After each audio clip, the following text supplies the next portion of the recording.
Hello, everybody. Welcome to the Buckeye Weekly Podcast. I am Tony Gerdeman here, as always, with Tom Orr. Tom, how's it going?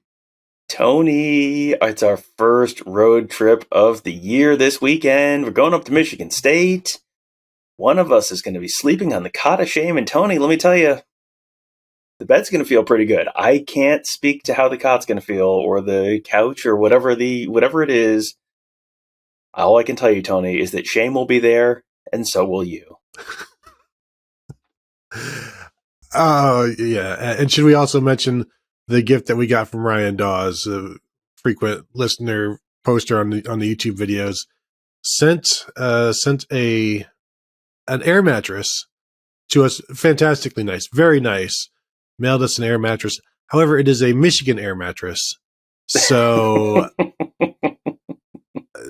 The old maize and blue colors. I don't know if it's a winged mattress per se, but yes, there is shame. Although, to be fair, it's not like, yes, you won, but you didn't win by a lot. Uh-huh. And the listeners also, Tony, beat you last week. If you want to know, I mean, I know it's easy to sort of dismiss, oh, you only won by a little bit. I mean, if you want to find out what it is to actually win one of these weeks, you can ask the listeners. They tied me last week. So you just ask on the board, like, what's that like? I don't know. But this is it's exciting. It's a new week, and we didn't, it was not an outstanding performance by any of us last week. I got one correct. The listeners got one correct. Tony, in order for us to have beaten you, then you would have had nothing correct. If my math is correct, and I would like to think that it is. I got to tell you, the one that I got correct was not looking good. I had Rutgers with under 50 yards of passing offense in the first half, and with about 10 minutes left in the half, they were at 42 yards, and I thought, oh no, that's not going to hit. And then they threw a pass and lost 8 yards at one point, and it was like they went from 42 to 34, and I think they finished at 38. So they had negative 4 yards passing in the last 10 to 12 minutes of the first half. Tony, it's a Rutgers miracle. It was just, I'm just so glad that we all got to experience it together. Yeah, and as we were talking about before the show, Rutgers had the ball at the end of the second quarter. Could have tried to throw the ball and get some yards. Instead, they run the clock out to preserve your victory, knowing that one will be enough. It's like you're playing Iowa, Tom, basically. And I didn't miss by much. Like, the frustrating thing, one of mine was at least 2/3 of Kyle McCord's passing yardage will be on one play. I think he completed 2 passes, and one was a 3-yarder and one was a 4-yarder. And it's like, come on, this is what you're giving me. This is what I'm working with. So, it is what it is, but, yes, we were combined 1 of 14. If you think about it that way, Tom, basically we each got a half. Mm-hmm. That's, I guess, how averages work. If you average our score out every week, we tie every single week. That's, that is certainly one way we could calculate that. It's not the way we do, but it's one way we could calculate it. And here's the one that the listeners got correct, and it was a pretty good one. This is from Cosmo the Buckeye. Of the 4 running backs, of the 4 Ohio State running backs, Mayan Williams' longest run so far this season is the shortest of the 4. After Rutgers, his longest would be the longest of the 4, and he hit that with the 70-yarder. So he was basically calling Mayan Williams to rush for at least a 50-yarder, and he did that. So props to him on tying Tom and defeating me. But again, Tom, we're not here to talk about the past. We're here to talk about the future and a hotel in the great state of Michigan and a pull-out couch with a big metal bar in the middle of it. It's going to be tremendous. I can't wait. So I guess since you won, we will allow you to, I will allow you to go first, Tom, if you like. How generous of you to follow tradition and not skew things again. Tony, there's a couple here that we go back to the well on the same couple ones every week, and I'm just trying to decide which one I want to go with here. I think I'm going to go with the G. Scott touchdown. I think the universe owes the G. Scott a touchdown at this point. He was he had the one that they talked about on the broadcast where he was just running up the seam and just was open, and it should have been a touchdown. And CJ Stroud threw it to Mitch Rossi on the sideline instead. And then there was another one that they didn't, I don't think, show on the broadcast, where I have a picture of it. He's literally waving his hands in the back of the end zone because he is so wide open. And they did not, I don't think they went and did the telestrator, like, look at how open he is. But yeah, he was very open there. It feels like the universe owes CJ Stroud a touchdown, or it shows G. Scott a touchdown. And Tony, I think more importantly, the universe owes me a G. Scott touchdown. So Tony, this is the week it happens. G. Scott scores a touchdown for Ohio State. I also wanted to go with this one, but I figured we would have to figure some way out. What if we both have G. Scott bold predictions, where my bold prediction would be a 2-pointer, and it would involve a G. Scott touchdown and a career receiving day, like the most yards in his career. What is his career high of receiving yards? I'm looking that up right now. And Tom? It feels like the answer might be like 12. 16. Okay. So what if we double his career, double his best day? So 32 yards receiving and a touchdown for my 2-pointer. Now, I will tell you, last year he had 42 yards receiving on 5 catches. This year he has 7 yards receiving on 2 catches. So 49 yards in his career. I can't go that high. I was looking to see if I could go to match his career high. I can't do that, but I will double his career best game, 32 yards and a touchdown for 2 points. Well, Tony, I mean, there's a number in the low to mid 30s that we hold dear on this show. So I'm going to need you to take it to 34 yards, not 34 points, 34 yards and a touchdown for G. Scott for you to get 2. Just the touchdown for me to get 1. I feel like you're getting the better end of this deal because, there's a real possibility that he has 1 catch for 34 yards and that's it. So I feel like you're getting the better end of this deal, but that's okay. We'll allow it. All right. Go ahead and give us your first 1 point. Well, Tom, let me think of one. Now, again, you spent weeks preparing for this. I had a car ride this morning. One of mine. Okay, here we go. Tell me what you think. Travion Henderson will outrush Mayan Williams by at least 15 yards. 15 yards. We don't even know if he's playing. We're pretty sure he's playing. We're not for sure. Do you see him out there right now? I don't see Mayan Williams out there right now either. So, ooh, good point. It feels like they're going to want to get Travion Henderson back into the rotation, assuming he does play, and all indications are he will. Assuming he does play, it feels like they're going to want to, when they bring a guy back, a lot of times they'll sort of give him a little bit of an extra boost to try and, sort of make up for lost time, even out those stats a little bit maybe. I don't know that I think it's that bold that you're going to have him going for essentially the same number, just a little bit more. 25 yards?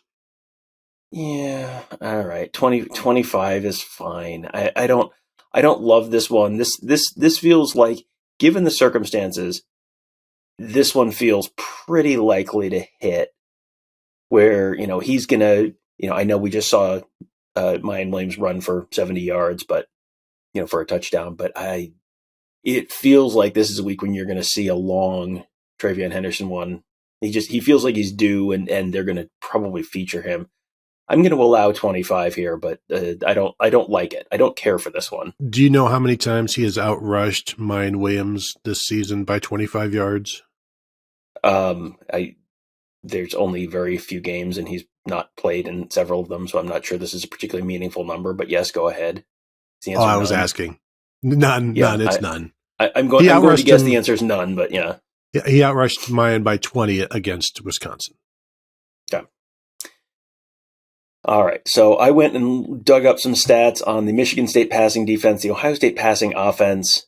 Michigan State allowing 275 yards passing per game, 115th in the nation, so they're way better than last year. Ohio State averaging 303 yards passing per game, 18th in the nation this year. I say the Buckeyes exceed their passing total 403 yards passing in this game. Now, just to put this in perspective, they have only once in a road game since 2018, only once passed for 403 yards. That was 405 at Nebraska last year.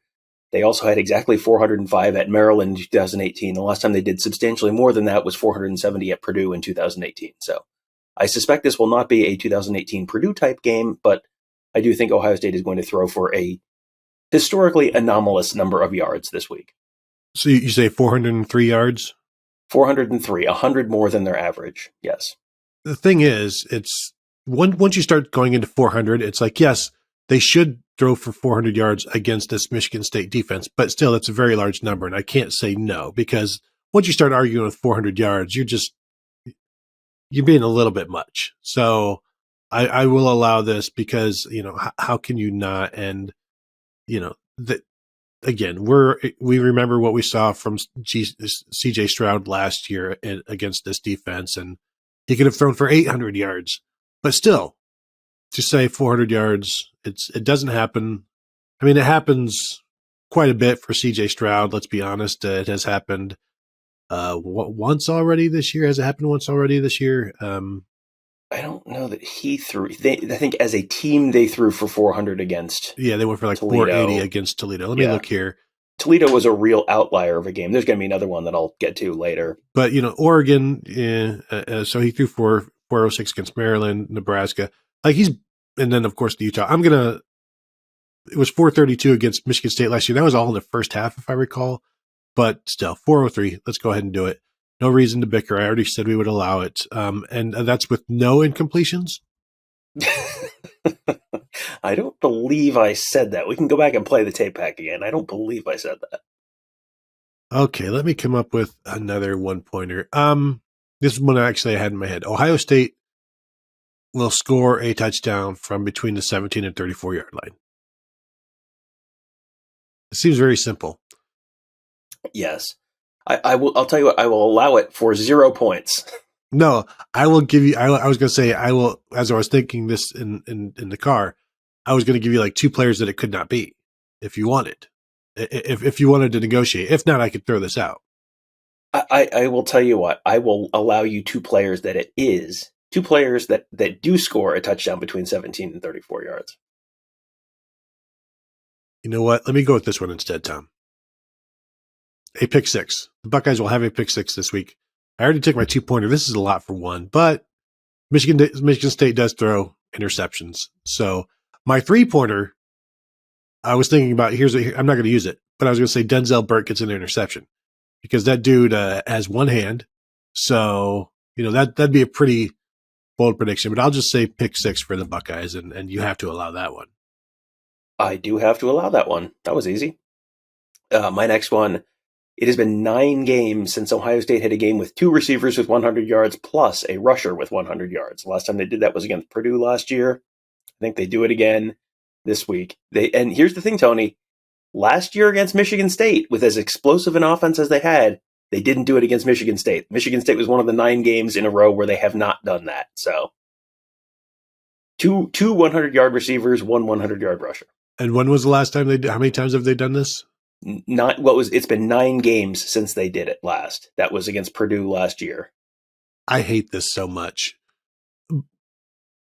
And the thing is, it's like, well, they could have 3 receivers at 90 yards and 2 rushers at 90 yards. And yeah, I think splitting the carries between the 2 running backs might be what bites me here. Because I think they're going to throw enough that you're going to have, Marvin Harrison and Mecca Ibuka at least in the range of 100 yards. And then you never know if maybe Jaden Ballard rips off another 80-yarder or something in the second half. But it feels like the thing that's going to make this not happen is the fact that they're going to split the carries between Travion Henderson and Mayan Williams in a way that one of them, neither of them gets to 100 yards. And that's why this isn't going to happen. But it has been 9 games since it's happened.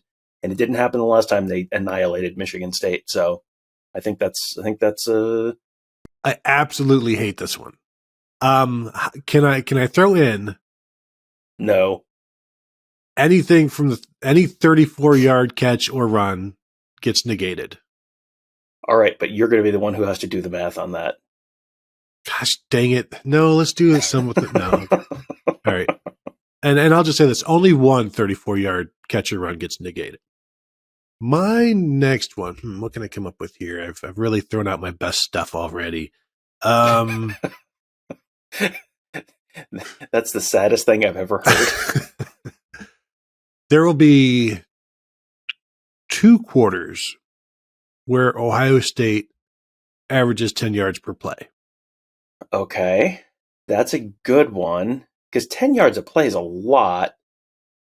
But it also, within a quarter, this is a very clever one, because within a quarter, you can have one long touchdown that really skews the numbers, and you're averaging 6 yards a play, and you get 15 snaps in a quarter, give or take.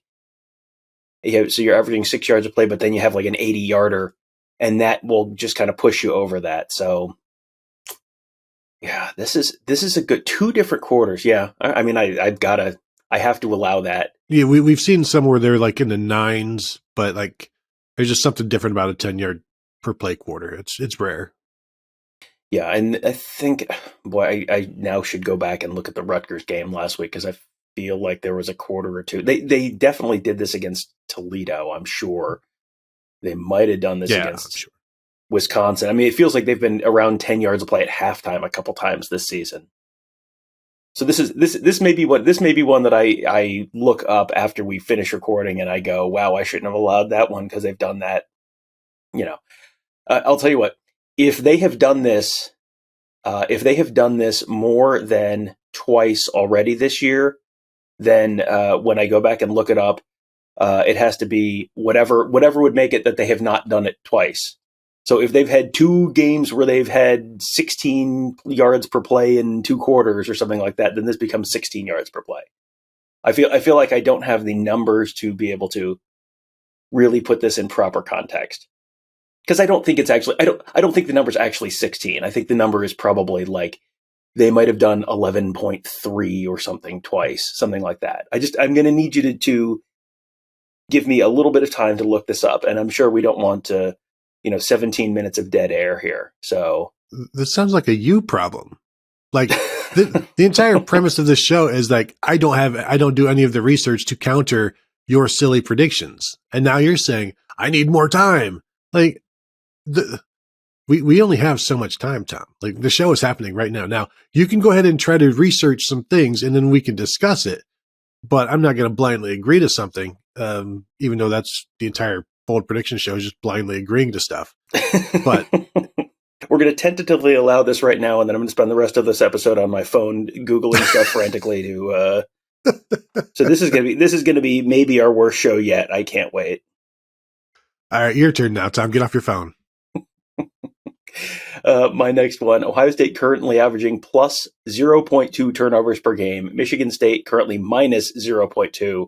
They're close to break even. Ohio State finishes plus 2 or better in turnovers this weekend.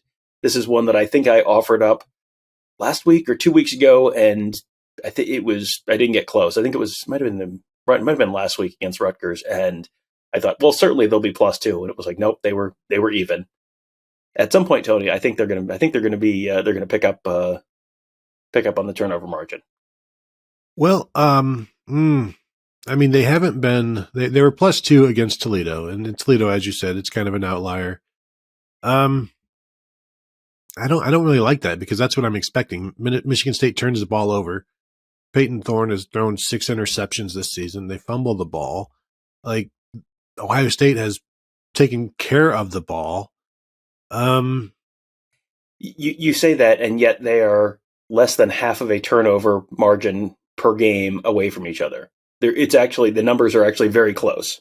Well, when I say taking care of the ball, they're not fumbling it. And the muff, I mean, we're not expecting Michigan State to be punting much in this game, so that's not going to really be into play. I don't like this one. I don't really want to argue, though, and I know that may disappoint some people. Trying to turn over a new leaf. It's not working. And there's really the thing about this one that I really hate. There's like nothing I can add on to this. Like, well, no 34-yard pick sixes are allowed. And then it's like, well, I can't negate the pick six because that's one of mine. How about this? at least one of the turnovers has to be from an Ohio State safety. Okay, I will allow that. Ohio State has to score on a safety. Here I said this was going to be one of our worst shows. I was way off. You just reminded me of one of my bold predictions that now would allow kind of one of yours to happen. Not that they're tied together. I was going to go with a Josh Proctor interception because he is due. I don't like having two interception bold predictions in here. However, when you play a quarterback that throws interceptions, maybe that's not such a bad thing. So what do you think about a Josh Proctor interception? And if he wants to take it back for 6, more power to him.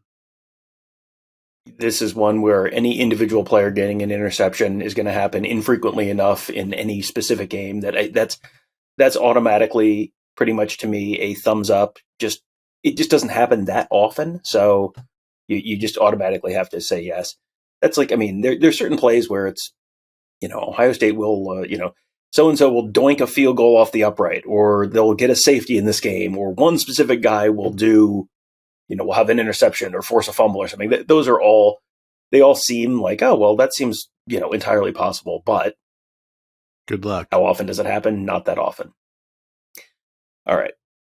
So my next one, this is one where I had a number and then I went back and looked at it and I went, oh, this happens a lot less than I thought it would. The next one, Tony, I'm going to tell you how many Buckeyes have participated in touchdowns in each of the previous games.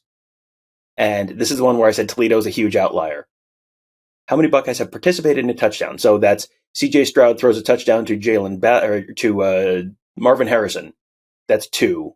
And then if C.J. Stroud throws a touchdown to Marvin Harrison and Emeka Ibuka, that's 3. And then Mayan Williams runs for a touchdown in that game. That's 4. So here's the number of, outside of the Toledo game, which is obviously kind of an outlier, here's the number of Buckeyes who have participated in touchdowns this year. Notre Dame, 4. Arkansas State, 4. Toledo was 10. Wisconsin was 5. Rutgers was 4. So it's been 4, 4, 5, 4. So I'm going to say 6 different Buckeyes participate in a touchdown this weekend. Well, and I was going to have you go to at least 6 because of the teams that Ohio State has faced, Michigan State is most like the Toledo defense. And so I would, you need that number to get closer to the outlier. But 6 is fine. That feels like one that should hit, but like you said, it hasn't hit yet in any meaningful fashion except for Toledo. So I will allow 6 Buckeyes involved in touchdowns.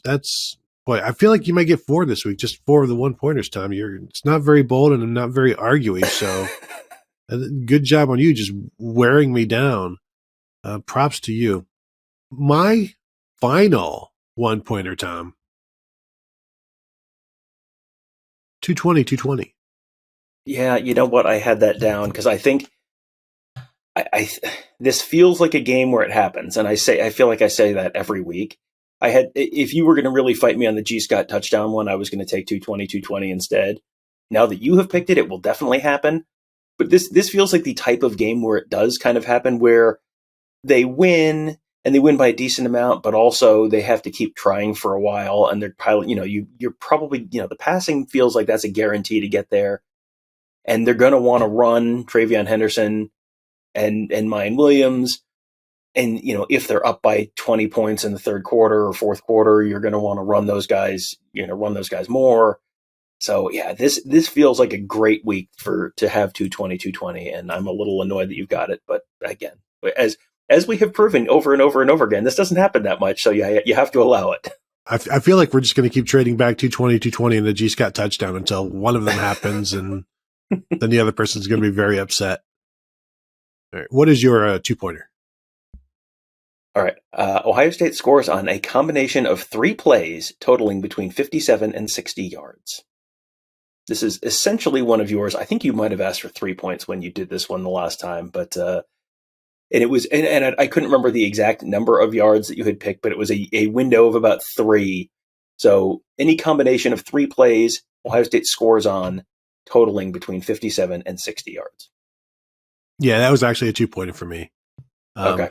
And so it was 57 and 60 yards. Any three scoring plays?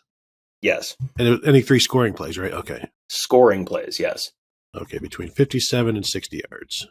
So if they get a 55-yard safety and then 2 1-yard touchdown runs, boom. That would actually be like negative 53 yards, Tom. Yeah, like, of course, we're going to allow this because, although I shouldn't because it hit for me. So it's like, no. This is entirely too possible. If I got this one right, it must be way too easy.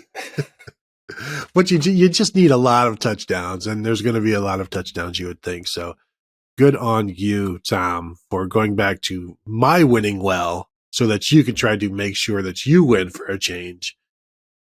Actually, it's your turn. You can go ahead and give me your 3-pointer as I come to try to think up a 3-pointer. You already did your 2-pointer. That's right. I forgot. All right. I'm going to say 3 Buckeyes score points in ways they have never done at Ohio State before. So CJ Stroud catches a touchdown pass, or I went through and I looked and I was like, oh, Emeka Egbuka's already run for a touchdown this year. That's too bad.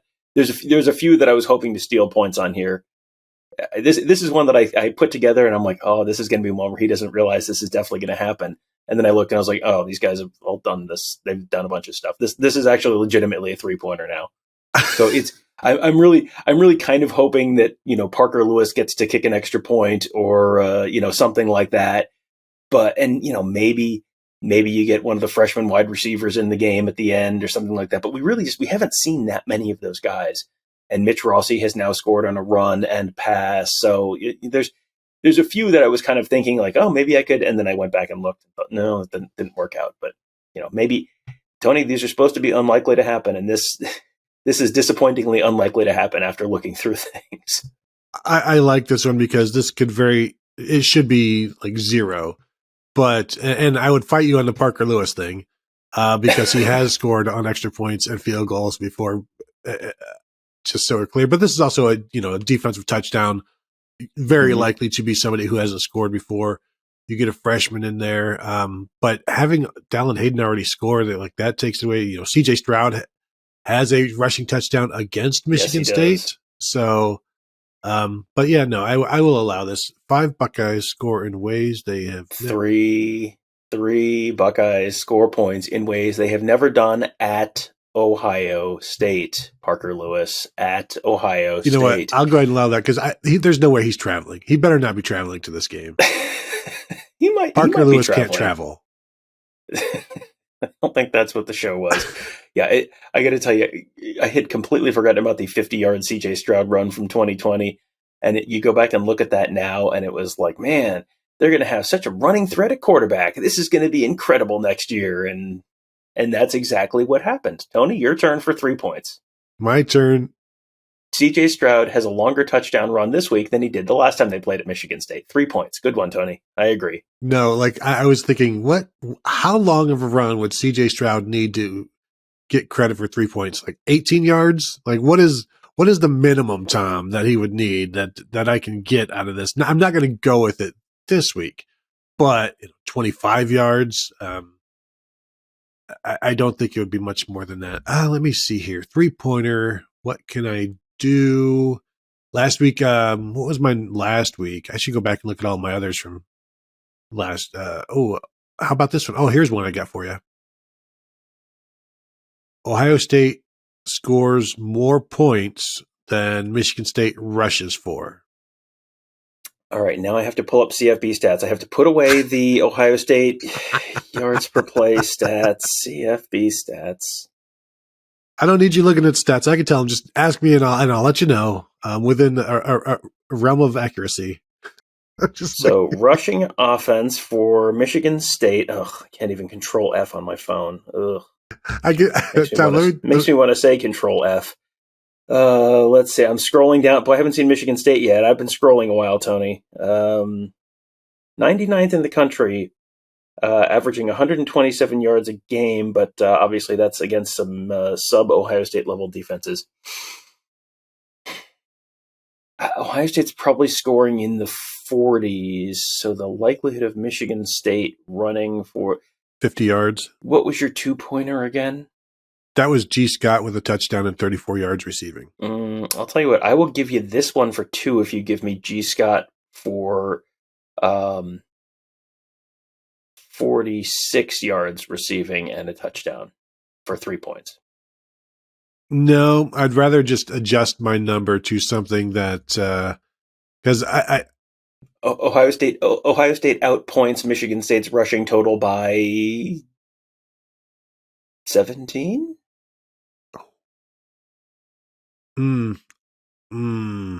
That's a lot. We are playing for 3 points here. Yes. No, you're right. Here's the thing about this game, Tony. I know you're new here, but the 3-pointers are supposed to be difficult to get. Right. Okay. No.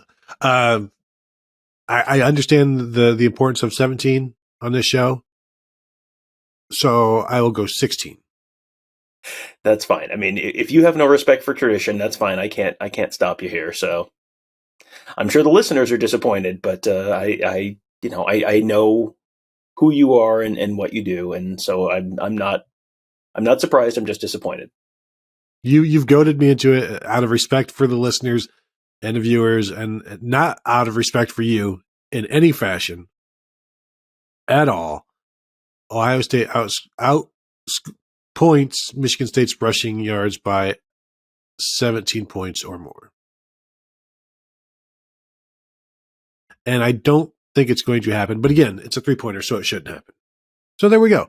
It should be statistically unlikely. Yes, that is what 3-pointers are. Did you come up with any of your research to try to take something away from me? Well, I only got through one of the box scores, and it was Rutgers, and they only did it once against Rutgers. So I stopped at that point and went, okay, that's fine. We'll allow you for 1 point. You can have 2 quarters of 10 yards per play or better. All right. We should also do this like bid euchre. Like, how many of these do you think you're going to get? And if you miss it by however many, like if you miss, I think I'm going to get 3 and you only get 1, then you lose 2 points and you go back to like -1. We'll think about that one. But all right, Tom, anything else? You go ahead. No, I think we're good. I'm looking forward to our first road trip. Should be a fun weekend in East Lansing, and can't wait to sleep in a nice, big, spacious, comfortable hotel bed. It's going to be tremendous. Anyway, that will do it for this episode. We have to go now, but I want to thank you all for tuning in. Thank you for participating with the bold predictions. I'll go ahead and throw these up on the Buckeye Huddle message board, and posters there can go ahead and submit their own and see how they do. And we're going to tally this up throughout the season. Whoever wins amongst the posters, and if they beat us, there's some prizes involved. So you can check that out once I get that posted. But thank you all for joining us. Reminder, check us out at BuckeyeHuddle.com, YouTube.com/BuckeyeHuddle. Subscribe, hit the bell to be notified. Thank you for joining us, and we will talk to you guys later.